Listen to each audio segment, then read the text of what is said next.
याचिका दाखल करताना वस्तुस्थिती लपवून उच्च न्यायालयाची दिशाभूल केल्याप्रकरणी इब्राहिम खाजा कुरेशी यांना 1 लाख रुपयांचा दंड करण्यात आला.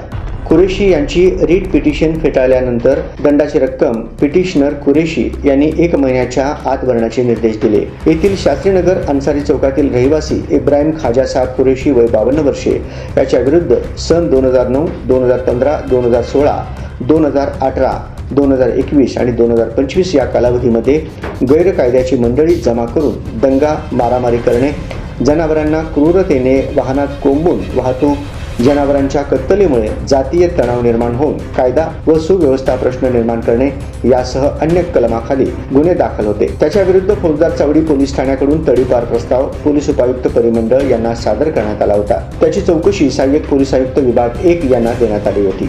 सहाय्यक पोलीस आयुक्त विभाग 1 यांनी इब्राहिम कुरेशी यांना त्या प्रस्तावाच्या अनुषंगाने कलम 59 अन्वये नोटीस दिलेली होती. त्यावर इब्राहिम खाजा कुरेशी यांनी सदरील नोटीस विरुद्ध मुंबई उच्च न्यायालयात रीट पिटिशन दाखल केले होते. उच्च न्यायालयानं 30 जुलै रोजी रीट पिटिशनमध्ये रीट पिटिशन दाखल करणारे इब्राहिम कुरेशी यांनी याचिका दाखल करताना वस्तुस्थिती लपवून उच्च न्यायालयाची दिशाभूल केली आणि न्यायालयाच्या अमूल्य वेळेचा अपव्यय केल्याचे अधोरेखित करताना कुरेशी याला 1 लाख रुपयाचा दंड केला. हा दंड मुदतीत न भरल्यास जिल्हाधिकारी हे महाराष्ट्र जमीन महसूल कायद्यान्वये कारवाई करून त्यांच्याकडून दंड वसूल करतील, असेही न्यायालयाच्या आदेशात नमूद असल्याचे पोलीस आयुक्तालयाकडील वाचक शाखेने एका प्रसिद्धी पत्रकात म्हटलं आहे.